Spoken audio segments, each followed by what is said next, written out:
El brutal asesinato de un adolescente en Carolina del Norte gatilla la persecución masiva de sus asesinos, pero ¿es posible hacer justicia sin ningún tipo de evidencia? La medicina forense no son solo sustancias químicas de ADN. Es el análisis de las declaraciones y del lenguaje corporal. Y más tarde, en una ciudad obrera en la ribera del río Hudson, huellas de sangre indican un asesinato. No había ningún cuerpo, ni tampoco un arma.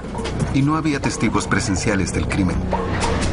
En la carrera de un detective siempre hay un caso que se destaca como inolvidable. Escenas de crímenes extrañas que desafían la lógica. Mentes criminales que van más allá del entendimiento. Para llegar a la verdad, habrá que recurrir a forenses al extremo.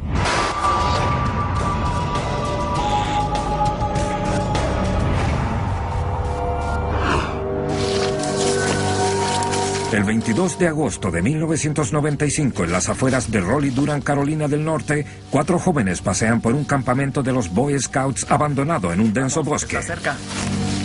Era un lugar que frecuentaban los niños. Lo que hacían ahí era fumar cigarrillos a escondidas.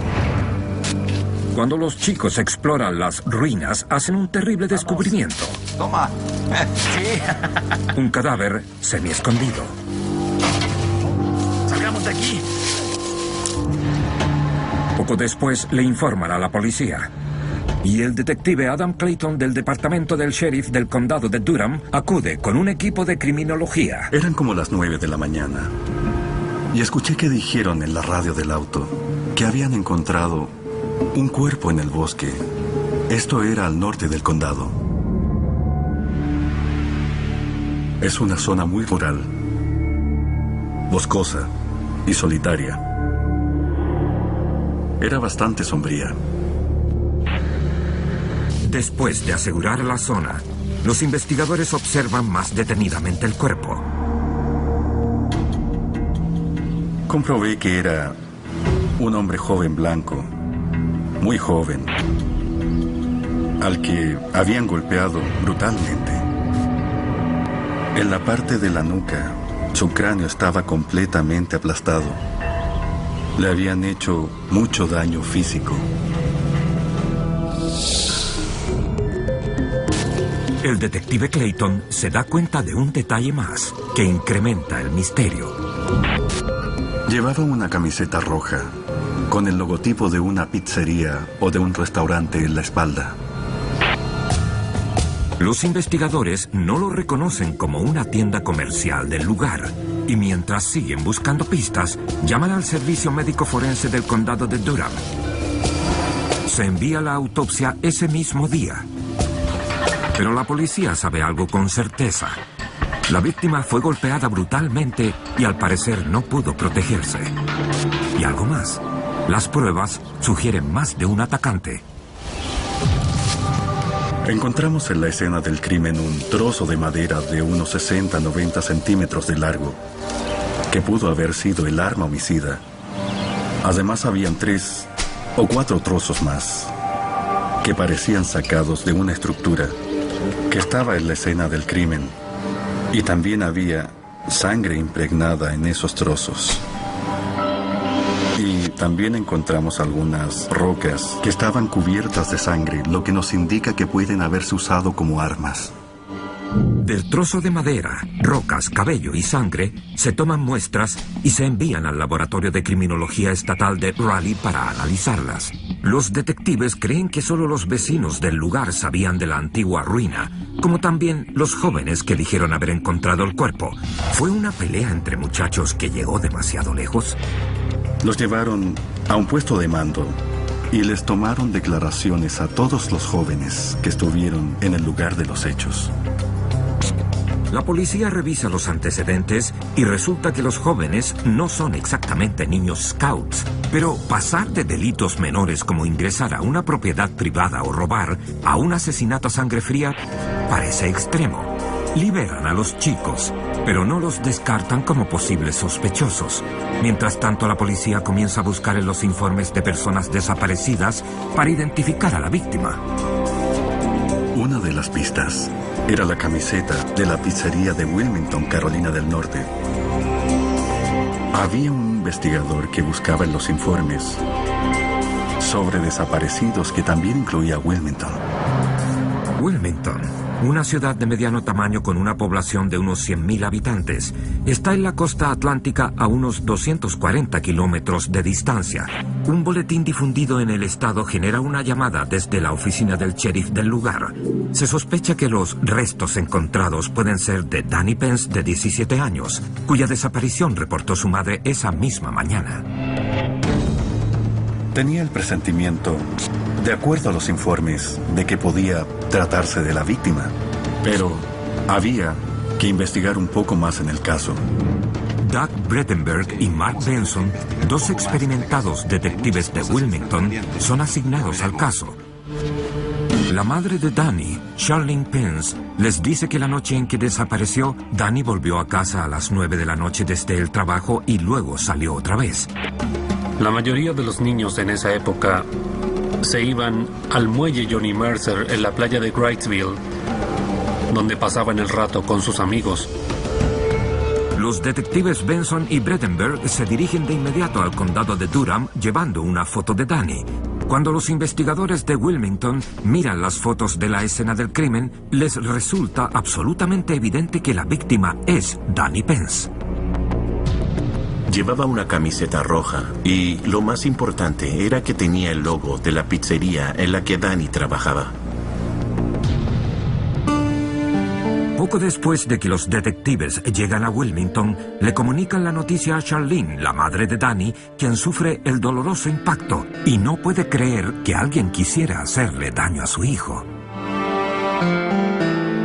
Yo lo describiría y lo he descrito como el hijo perfecto porque nunca jamás me dio en realidad problema de ningún tipo. Estaba muy entusiasmado con la banda y era un grupo de estudiantes muy unidos porque ensayaban juntos todo el tiempo y andaban juntos para todos lados, todo lo hacían juntos. Así que esa era su actividad extracurricular de la escuela. Quería estudiar ingeniería en la Universidad Estatal de Carolina del Norte. Había comenzado a escribir su solicitud antes de morir.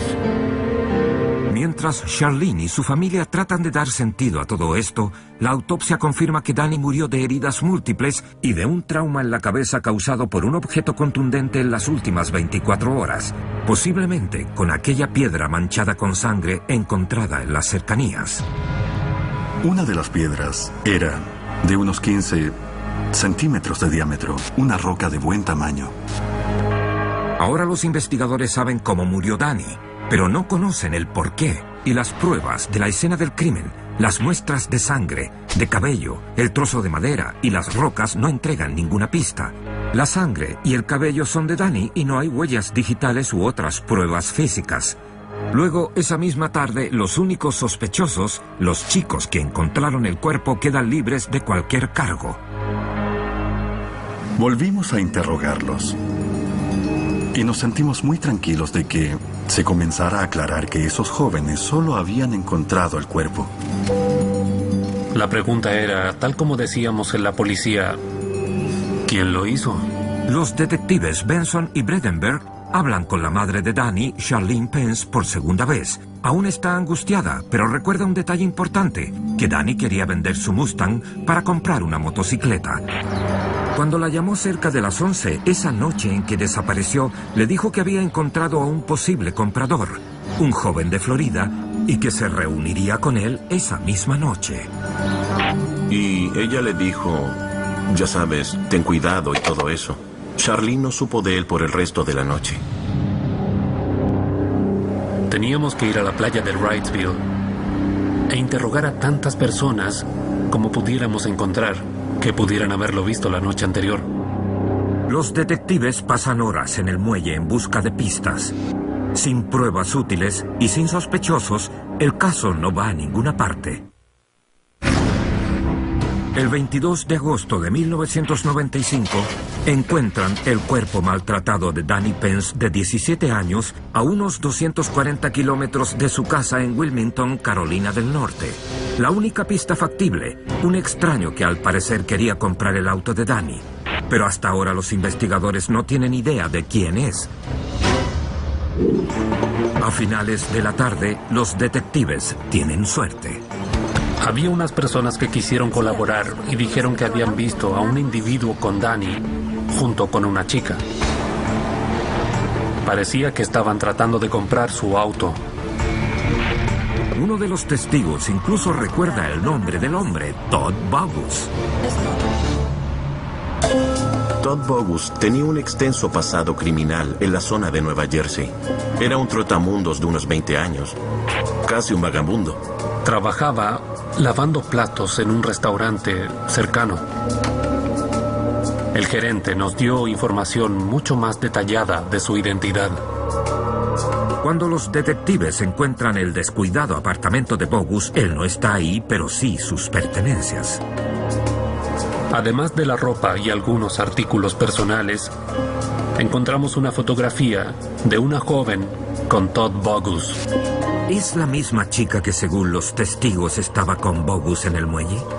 La respuesta llega pronto. La policía hace algunas investigaciones y descubre que se llama Melanie Gray y es una fugitiva de 14 años del condado de Durham, donde se encontró el cuerpo de Danny. Y aquí Comienza la búsqueda de Bogus, Gray y el auto de Danny Pence, pero los sospechosos podrían estar en cualquier parte. pudo huir al sur, pudo huir al norte. El detective Bredenberg tiene una idea. Se entera de que el padre de Bogus vive en el condado de Beaufort, en Carolina del Norte. Los detectives inmediatamente alertan a la oficina del sheriff en Beaufort.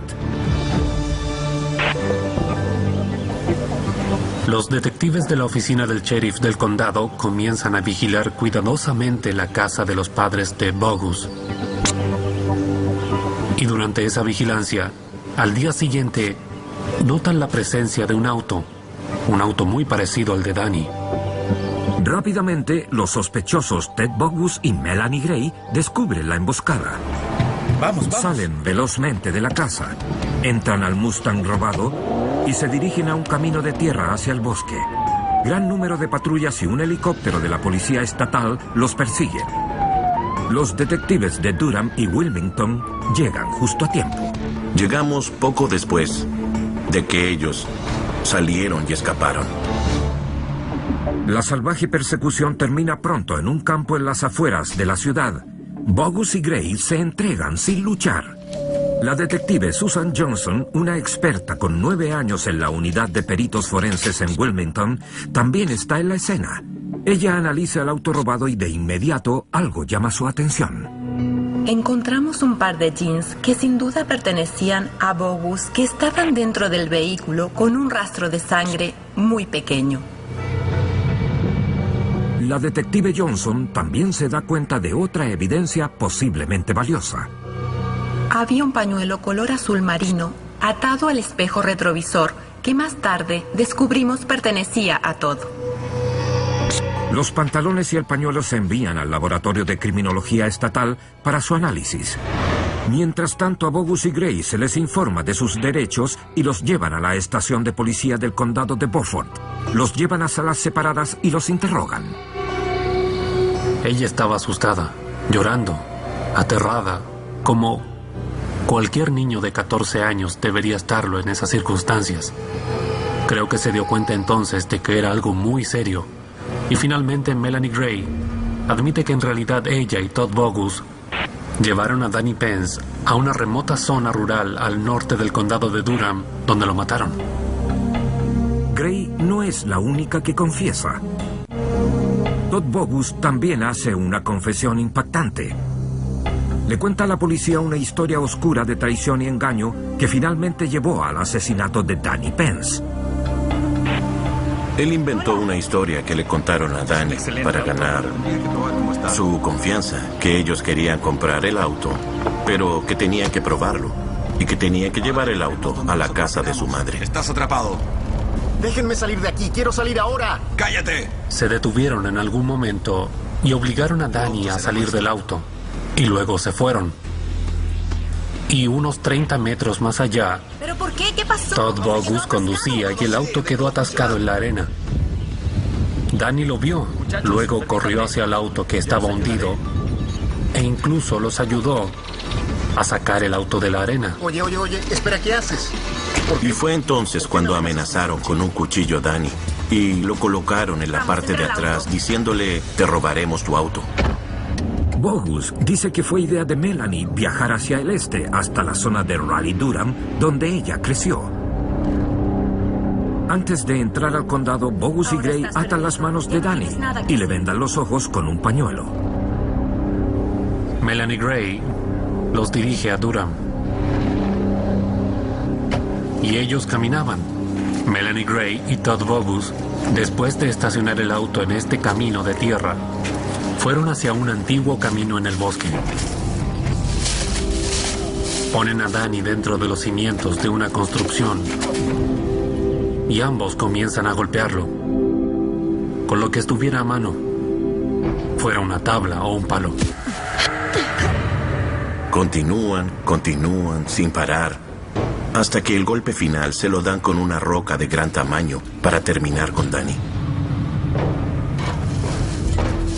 Los detectives oyen cuidadosamente cómo Bogus cuenta la espantosa historia, prestando mucha atención al lenguaje corporal del sospechoso. Su comportamiento durante este interrogatorio le jugará en contra. Ambos sospechosos son acusados de secuestro, robo y asesinato. Y debido a la gravedad de los delitos, Melanie Gray, de 14 años, es acusada como un adulto. Ella se declara culpable de asesinato en segundo grado y la condenan a 9 años de prisión. En cuanto a su socio en el crimen, Todd Bogus, los fiscales deciden llevar su caso a juicio y pedir la pena de muerte. Es una decisión arriesgada. Existe la posibilidad de que lo declaren inocente, a pesar de la confesión. Para evitar que eso suceda, los abogados necesitan probar más allá de cualquier duda razonable que Bogus estaba en la escena del crimen. Ellos poseen 2 pruebas como evidencia fundamental. Todd admitió haber introducido el pañuelo de color azul dentro de la boca de Danny. Por lo tanto, queremos saber si la saliva de Danny está en el pañuelo, si hay sangre en el pañuelo, si hay algún cabello que pertenezca a Danny. Las otras evidencias se trataban de un par de jeans que eran de Todd Bogus, donde parecía haber algunas manchas de sangre. Pero los resultados de las pruebas no son concluyentes. El caso va a juicio en enero de 1997. Lamentablemente, la falta de pruebas físicas que vinculen a Todd Bogus a la escena del crimen juega a favor de la defensa. El abogado de Bogus describe a su cliente como una víctima. Dice que fue abusado y acosado cuando era niño y que estaba realmente arrepentido por lo que hizo. Para recalcar su punto de vista ante el jurado, la defensa pone un resumen de la confesión grabada de Bogus. It just happened. Are you sorry for what happened? Yes, I'm sorry. Sorry for the family. Sorry for his little brother. Si la defensa puede demostrar al jurado que Bogus está arrepentido, esa podría ser la diferencia entre una condena a cadena perpetua y la pena de muerte. El juicio del caso por pena de muerte está a punto de venirse abajo. Pero el detective Benson cree que el arranque emocional de Bogus es un engaño, un intento por agradarle al jurado, y confía en que puede probar que la confesión es parte de una jugada para engañar al jurado. Es algo que convierte a la medicina forense en arte, en este caso más arte que ciencia. Interrogatorio forense. La medicina forense no son solo sustancias químicas y ADN, es el análisis de las declaraciones y del lenguaje corporal, porque forense significa debatir. Me gusta analizar las declaraciones, ya sean escritas o verbales. Escucho lo que habla la gente. El detective Benson se sube al estrado y describe lo que observó durante las 3 horas de interrogatorio a Bogus en agosto de 1995. Y los sociópatas o sociopáticos no ponen una barrera defensiva. Ellos no tienen que cruzarse de brazos y evitar que te acerques. No necesitan un escudo. Esto no es lógico para Benson. Observa la postura erguida de Bogus, el lenguaje corporal abierto y su exceso de confianza. Un raro comportamiento para alguien que recién intentó escapar de la policía. Eso sentí cuando entré a la sala y su comportamiento fue establecer de inmediato cuál sería su mentira o cuál sería su historia. Y él estaba erguido en su asiento. Él Era un vendedor, tratando de vendernos su argumento. El detective Doug Bredenberg también sube al estrado. Concuerda que lo dicho por Bogus no era sino una actuación teatral, que las falsas lágrimas brotaron en la confesión grabada, no cuando inicialmente admitió su culpa. Pude dar testimonio de que había sonidos de él sollozando y llorando durante la grabación de la confesión. I am very sorry. Pero también hay que señalar que no derramó una lágrima durante todo el tiempo que se hizo esa declaración. Por lo que Todd Bogus no fue sincero en su remordimiento por el asesinato de Danny Pence. No es fácil de hacer cuando la vida de alguien está en riesgo. Pero los detectives Benson y Bredenberg son capaces de convencer a los miembros del jurado de que la supuesta disculpa de Bogus fue más una actuación que un hecho. En marzo de 1997 declaran a Todd Bogus culpable de asesinato en primer grado y lo condenan a muerte. Y a pesar de que Danny Pence ya no está, nunca será olvidado. Solo hay un mensaje que quisiera transmitir. Que si de pronto se te acercan algunas personas que no conoces, por favor no entres a un vehículo con ellos porque podría ser una víctima inocente. Para los investigadores, el caso es un testimonio de las capacidades de la psicología forense. Hay dos partes al llorar, el llanto y las lágrimas, y solo teníamos la mitad, por lo tanto, eso tal vez le jugó en contra. Newberg se encuentra en la ribera del río Hudson a unos 96 kilómetros al norte de Manhattan, en Nueva York. Es una pequeña ciudad con una gran tradición que data de la Revolución de los Estados Unidos. Deborah Pendino, de 32 años, y su esposo Dominic, de 37, han vivido aquí toda su vida. Deborah tiene 7 meses de embarazo del primer hijo de la pareja. Dominic trabaja como cocinero en un restaurante local. Su turno comienza temprano a las 5 a.m. y él siempre es puntual. Pero cerca de las 6 de la mañana, el 3 de marzo de 1999, Deborah se despierta asustada al escuchar el teléfono. El jefe de su esposo está en línea y dice que Dominic no llegó. Deborah sabe que él es puntual. Se levanta de la cama y corre a la ventana. Su auto aún está estacionado en la entrada. Ve su gorra y algo que parece sangre, mucha sangre. Llaman al detective Gary Cooper, quien tiene una vasta experiencia en el departamento de policía de Newberg, para que investigue. Muy bien. Cuando llegué a la escena del crimen, me reuní con oficiales uniformados que me mostraron varias gotas de sangre que hallaron cerca del auto del señor Pendino, junto a su gorra de béisbol. Intentaban seguir un rastro de sangre que encontraron en las hojas. El detective Dave Otto, de la unidad de peritos forenses, se une a Cooper en la escena. Otto también se centra en la sangre. Sin duda, hubo una confrontación violenta, pero eso es todo lo que los investigadores saben en este momento. Definitivamente fue un asalto y ellos removieron el cuerpo. Había al menos medio litro de sangre esparcido, tal vez más. Poco tiempo después, el detective Bill Lennick llega para ayudar en la investigación. Deborah, esposa de Dominic, está convencida de que algo terrible le pasó a su esposo y aún está impactada. Ella estaba muy angustiada, muy conmovida por lo sucedido, muy nerviosa, asustada y triste. Los investigadores están sorprendidos por lo que encuentran. Al parecer, el ataque es aún más grave de lo que pensaron al comienzo. Cuando comenzamos a seguir el rastro de sangre a través de los patios de los vecinos, había una enorme cantidad de sangre a lo largo de unos 140 metros hasta la casa contigua que estaba en venta y vacía. El rastro llevó a ese lugar, y en el rastro de sangre encontramos un par de anteojos, y encontramos el localizador del señor Pendino. La evidencia sugiere que alguien, probablemente Dominic Pendino, fue brutalmente asaltado, arrastrado a la calle y secuestrado. Pero, ¿las heridas son fatales?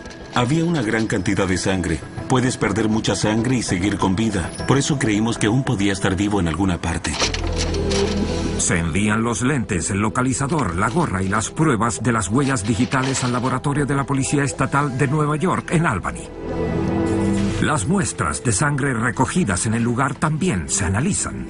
Presentamos muestras de sangre que había en distintas áreas para que con un poco de suerte pudiéramos obtener otro perfil de ADN, que no fuera el de Dominic. El detective Cooper y la Policía Estatal organizan un enorme grupo de búsqueda para tratar de encontrar a Dominic Pendino. Si Dominic aún está vivo, ha perdido una enorme cantidad de sangre y el reloj no se detiene. Fue una búsqueda muy intensa. Unidades caninas, búsquedas por cuadrícula, un avión del FBI que puede captar el calor corporal de alguien vivo. Los detectives buscan en los hospitales de la zona, interrogan al barrio esperando que alguien, cualquiera, haya visto algo que pueda entregarles una pista. Interrogamos a todo el vecindario en un amplio sector alrededor del lugar. Los interrogatorios no revelan nada y hasta ahora la búsqueda tampoco. Sin el cuerpo, sin sospechosos y sin motivo aparente, el detective Lennick está ansioso por interrogar a las personas cercanas a la víctima. Aparece un retrato de Dominic. Los amigos lo describen como un hombre decente, amante de la diversión, que ha tenido encuentros con la ley y ahora se esfuerza mucho por mejorar su imagen. Su hermana Julie dice que estaba ansioso por convertirse en padre y que contaba los días para que naciera su hijo. Pensábamos y rezábamos, esperando para que Dominic regresara. Tal vez se había metido en algún problema o algo pasó. O tal vez quiso aislarse, estaba nervioso por tener un hijo. Deborah Pendino todavía está angustiada, pero se ha calmado lo suficiente como para hablar con la policía y entregarles una posible pista. Mencionó que un exnovio suyo tuvo un problema con Dominic Pendino y sospechaba que tal vez tuviera que ver directamente con la desaparición de Dominic. Su nombre es David Spicoli y trabaja como mecánico en un taller de carrocerías en el vecino condado de Ulster. Deborah dice que la relación fue inestable y terminó mal, que ella y Spicoli se separaron 4 años atrás y tuvieron una amarga batalla por la custodia del hijo de ambos de 5 años. Durante largo tiempo y fue muy duro. Él discutió con Dominic fuera del tribunal de familia unas semanas antes y lo amenazó. Los detectives llevan a Spicoli para interrogarlo. Spicoli no oculta sus sentimientos por su exmujer y su nuevo esposo. Claramente, él tiene un motivo. No tengo nada con eso. Él dice que no le importaba el señor Pendino. Él no le tenía simpatía porque quería adoptar a su hijo. Nos entregó coartadas y no estaba bajo arresto y era libre de irse en cualquier momento. No había nada por qué retenerlo. Son las 2 de la tarde, casi 8 horas después de que la esposa de Dominic informó de su desaparición. Los detectives Cooper y Lennick investigarán la coartada de Spicoli, pero primero revisan con los coordinadores del equipo de búsqueda, quienes han revelado una pista prometedora. Uno de los vecinos de Pendino vio un auto sospechoso a exceso de velocidad al momento de la desaparición de Dominic. Él nos dijo que el auto al parecer era un Ford Crown Victoria. Nos entregó información muy relevante. Información relevante y una pieza que encaja perfectamente en el rompecabezas. Los detectives inmediatamente investigan el auto de David Spicoli. Él no es dueño de un Crown Victoria, pero eso no lo descarta necesariamente como potencial sospechoso. Él pudo tener un cómplice. Tan pronto como esta historia llegó a mencionarse en el noticiero de la noche, comenzamos a recibir pistas y muchas llamadas dando información acerca del caso, y la investigación comenzó a reactivarse un poco más aquella noche. Los investigadores siguen todas las pistas, pero queda una pregunta desconcertante. Si el ex esposo de Deborah no es culpable, entonces ¿quién? ¿Y por qué? ¿Y dónde está la víctima? En la mayoría de los casos de homicidio hay un cuerpo, y en este caso no había ninguno, por eso no estábamos seguros de si era un caso de homicidio. 4 de marzo de 1999, 8 de la mañana. Ya han pasado más de 24 horas desde que Dominic Pendino, de 37 años, desapareció de la puerta de su casa en Newburgh, Nueva York. La policía cree que fue golpeado brutalmente y tal vez asesinado, pero sin un cuerpo no hay forma de saberlo. una intensa búsqueda no entrega señal de Dominic y la única pista sólida está a punto de esfumarse. La esposa de Dominic fue novia de David Spicoli, quien tiene una sólida coartada. Él pudo proporcionarnos efectivamente testigos de la casa donde él vivía, que resultaron ser testigos muy confiables, y su historia fue una historia real. Luego, un giro inesperado. Un detective de la unidad antidrogas de la policía de Newburgh recibe una llamada de uno de sus informantes, un narcotraficante de poca monta con una larga hoja de antecedentes penales. El informante afirma que meses antes de que Dominic desapareciera, él adquiría marihuana de dos traficantes de la zona, Gregory Chrysler y Lawrence Wygant, que podrían relacionarse a la desaparición de Dominic. Él les había comprado cierta cantidad de marihuana a estas dos personas. Y poco después de haber comprado esta marihuana, la policía irrumpe en el apartamento de ambos sospechosos. A Chrysler y a Wygant los arrestaron por tráfico. Ellos sospechan que los delató uno de sus compradores. Resulta que uno de ellos esa noche no era otro sino Dominic Pendino, y el informante tiene la prueba. Él grabó en secreto una conversación telefónica de Chrysler y Wygant después de que quedaron en libertad bajo fianza.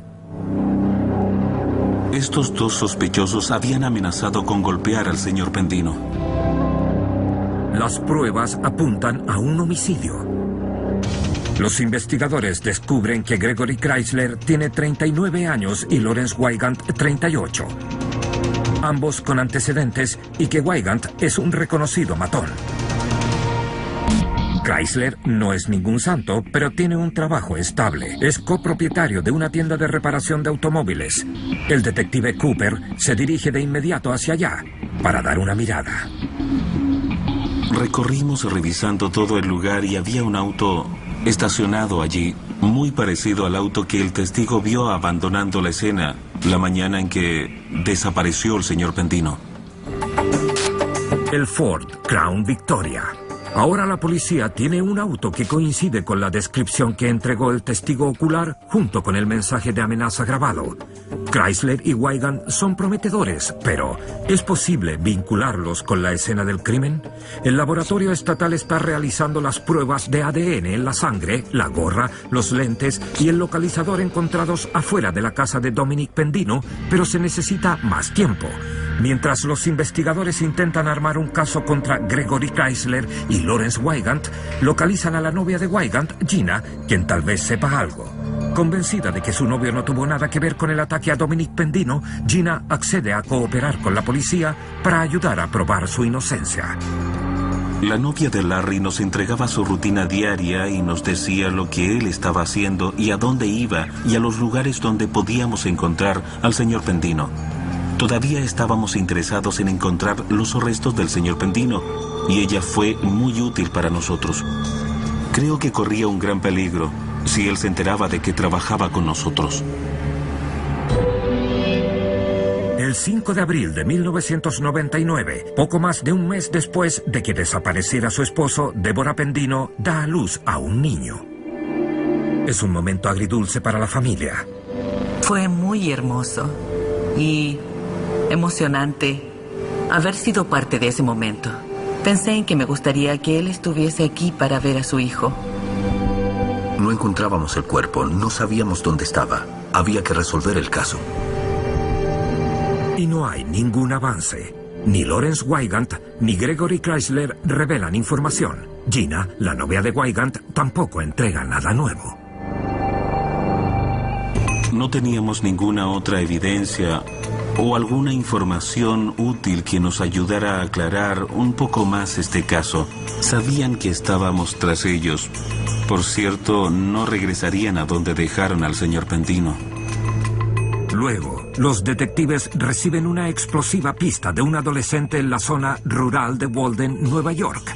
Él trabaja después de la escuela en el taller de Gregory Chrysler, y en la tarde del día en que desapareció Dominic Pendino, afirma que Chrysler le pidió que limpiara el auto de un amigo. Asegúrate de limpiar entre los asientos.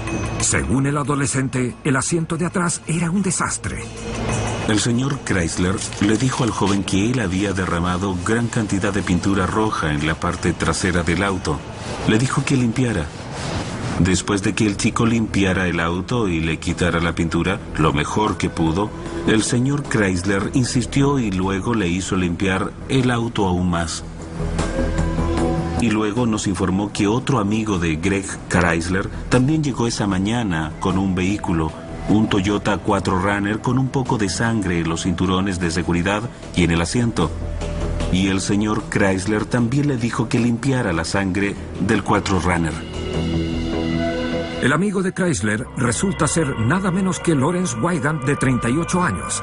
Y la policía pronto descubre que Wygant es la razón por la cual el adolescente no declaró antes. El adolescente estaba muy asustado del señor Wygant, que es alguien muy intimidante. Es un tipo musculoso, tiene mala reputación. Los detectives especulan que después de atacar a Pendino con un bate de béisbol, Gregory Chrysler y Lawrence Wygant usan el Crown Victoria de Wygant para transportar el cuerpo que derramó toda esa sangre en el asiento trasero. Luego cambiaron de auto, y fue entonces que la sangre manchó los cinturones de seguridad de la 4Runner de Chrysler. Pero para probarlo, la policía necesita encontrar el auto y luego unir los puntos forenses. Si pudiéramos determinar a través de una prueba de ADN que la sangre en la entrada de la casa era del señor Pendino y que esa sangre es la misma que estaba en los autos, habría pruebas suficientes para llevar a cabo un arresto.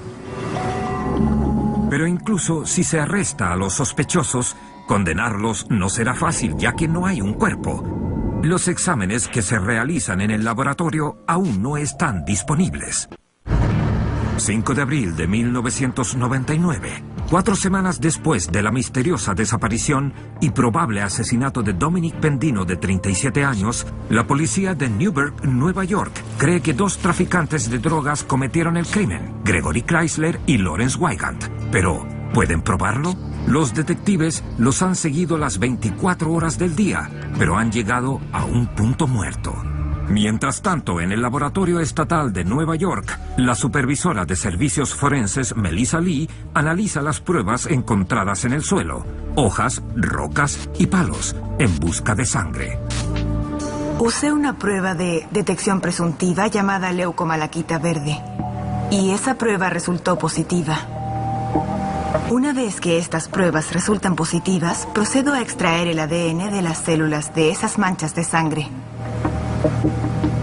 Luego de toda esta investigación, se presentaron muestras de control de la víctima. Años atrás, el señor Pendino se accidentó en motocicleta y necesitaba una operación. Había algunas muestras de tejido todavía en el hospital y yo fui y las asigné como prueba. Y finalmente las enviaron al laboratorio de policía del estado de Nueva York. Y coinciden. Los perfiles de ADN STR encontrados en la escena del crimen coinciden con los de la víctima. Es muy poco probable que las muestras de sangre sean de alguien que no es Dominic Pendino. Sin embargo, los resultados de la prueba en el localizador y en la gorra no entregan ninguna pista. Hay ADN, pero pertenece a Dominic. El ADN encontrado en los lentes no es de Dominic. Pero aún hay un problema. La policía no tiene muestras de ADN de Lawrence Wygant y Gregory Chrysler para hacer una comparación. Eso podría cambiar si los investigadores pudieran examinar los autos de los sospechosos, el Crown Victoria de Wygant y el 4Runner de Chrysler. Para ello necesitan más pruebas y una orden de registro. Después, Gina, la novia de Wygant, llama a los investigadores con una revelación sorprendente. La novia de Larry le dijo a nuestros investigadores que Larry le había dicho: yo soy el único que sabe dónde está Dominic Pendino. Él admitió haber matado al señor Pendino a pedido del señor Chrysler, a pesar de no implicar al señor Chrysler en el homicidio. Pero es suficiente para que un juez emita órdenes de registro. Y ese día, los investigadores encuentran los vehículos. Los autos son llevados de inmediato al laboratorio estatal en Albany para las pruebas de ADN. Si pudiéramos determinar que la sangre en el suelo también era la misma sangre que estaba en los autos, eso nos daría pruebas suficientes para realizar un arresto en este caso. Las muestras de las manchas de sangre encontradas en los vehículos coinciden con las de la víctima, Dominic Pendino. un mes después, Gregory Chrysler y Lawrence Wygant son internados en la cárcel del condado de Orange en Newburgh, Nueva York. Se toman muestras de ADN. Y aunque las pruebas de sangre en los autos no los vinculan con la escena del crimen, ahora pueden comparar el ADN tomado de los lentes con el de Chrysler y Wygant. Todas las pruebas de la escena del crimen en los autos coincidían con las del perfil de ADN STR de Dominic Pendino, con excepción de los lentes. El perfil de ADN STR de los lentes coincide perfectamente con el de Greg Chrysler. Una coincidencia perfecta. Acusan a Chrysler y Wygant de asesinato en segundo grado. El asistente del fiscal de distrito del condado de Orange, Chris Borek, se prepara para el juicio, pero sabe que este caso no es nada fácil. No había un cuerpo, ni tampoco un arma, y no había testigos presenciales del crimen. Se requieren casi 13 meses para llevar el caso a tribunales, pero el 18 de junio del 2000, el histórico juicio comienza en el condado de Orange. El fiscal Chris Borek expone lo que el Estado sostiene que le pasó a Dominic Pendino en marzo de 1999. Las pruebas demuestran que el señor Pendino se había levantado un poco tarde. Su esposa embarazada aún estaba en cama. Él le dio un beso de despedida, se puso su gorra y se fue a trabajar. El señor Pendino salió de su casa y caminó por la entrada para subirse a su auto. Pensamos que Greg Chrysler y Larry Wygant lo estaban esperando ahí en la sombra. Dominic. Salieron de la oscuridad, atraparon al señor Pendino, tal vez lo golpearon en la cabeza con un bate de béisbol o con un objeto contundente. Luego llevaron su cuerpo a través de los patios cercanos hasta una casa contigua donde tenían un auto estacionado. La casa estaba vacía en ese momento. Creemos que lo subieron al auto y luego se fueron de allí. El fiscal Borek conduce cuidadosamente a los miembros del jurado a través de las pruebas de ADN que vinculan al acusado Gregory Chrysler a la víctima y también a la escena del crimen. Tras deliberar 2 días, el jurado vuelve con un veredicto unánime. Se considera a Gregory Chrysler, de 39 años, y a Lawrence Wygant, de 38, culpables de todos los cargos. Chrysler y Wygant reciben una condena de 25 años a cadena perpetua, cada uno por el asesinato de Dominic Pendino, quien nunca llegó a ver a su único hijo. Los asesinos mantienen su alegato de inocencia, por lo cual no se establece una clara motivación y el paradero del cuerpo de Dominic sigue siendo un misterio. Yo creo que la característica más poderosa del caso fue la forma en que se juntaron las pruebas forenses y las pruebas testimoniales, las cuales determinaron una conclusión. La familia de Dominic Pendino se siente aliviada de que sus asesinos estén tras rejas, pero su terrible experiencia aún no termina.